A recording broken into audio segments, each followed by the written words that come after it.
जी बिल्कुल, मुल्क जे ॿियनि शहरनि जी लाड़काणे में भी यूं में जश्न आज़ादी जोश जज़्बे सां मल्हाई पियो वञे।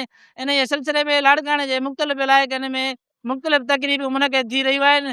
जॾहिं त लाड़काणे ज़िले इंतिज़ामिया अंदरि लाड़काणे म्यूनिसिपल स्टेडियम में मुख्य तक़रीब जेकी आहे उहा रखी वई आहे, जंहिंमें क़ौमी परचम कुशाई करे ऐं केक भी काटे वियो आहे। तक़रीब में शहरनि शागिर्दनि ऐं ज़िले इंतिज़ामिया वॾे अंगे में शिरकत कई आहे। अचो त उन्हनि सां ॻाल्हि ॿोल कयूं त उन्हनि जे इन हवाले सां छा चवणु आहे।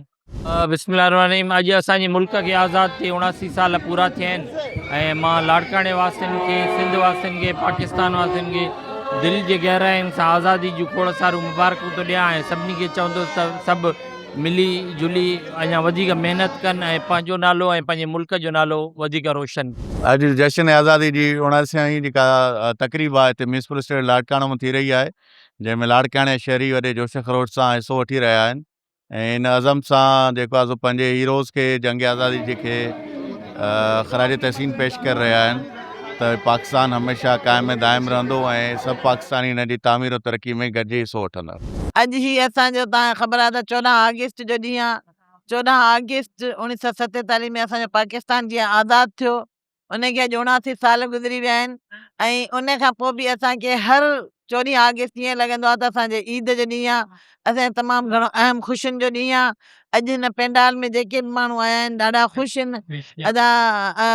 एडवोकेट अनवर अली लोहर साहब ही प्रोग्राम उनखे कयो आहे ऐं तमामु सुठे तरीक़े सां हिते जेके बि माण्हू आया आहिनि, स्क्वाड्स वारा, रेंजर्स वारा, जेके असांजा 1122 वारा, इन्हनि सभिनी तमामु सुठे तरीक़े सां पंहिंजा फ़राइज़ अंजाम ॾिना आहिनि, जंहिंखे ॾिसी ॾिसी तमामु घणी ख़ुशी थिए थी ऐं पाकिस्तान जिंदाबाद। हम यहाँ पर 14 अगस्त से रिलेटेड सेलिब्रेशंस जो हैं वो यहाँ पे जारी हैं और लाड़काना के अंदर, और हम 14 अगस्त की सेलिब्रेशंस बेसिकली इसलिए करें कि यूथ के अंदर जो ना इंस्टिल करें पेट्रियोटिक वैल्यूज़ को और बताएं कि किस तरह हमारे फोर फादर्स ने सेक्रीफाइसेस की ताकि जो ना हमारी आज़ादी जो ना हमें मिल सके। जश्न आज़ादी जी तक़रीब पूरे पाकिस्तान समेत लाड़काणे में भी इहो ई जोश, इहो जज़्बो आहे।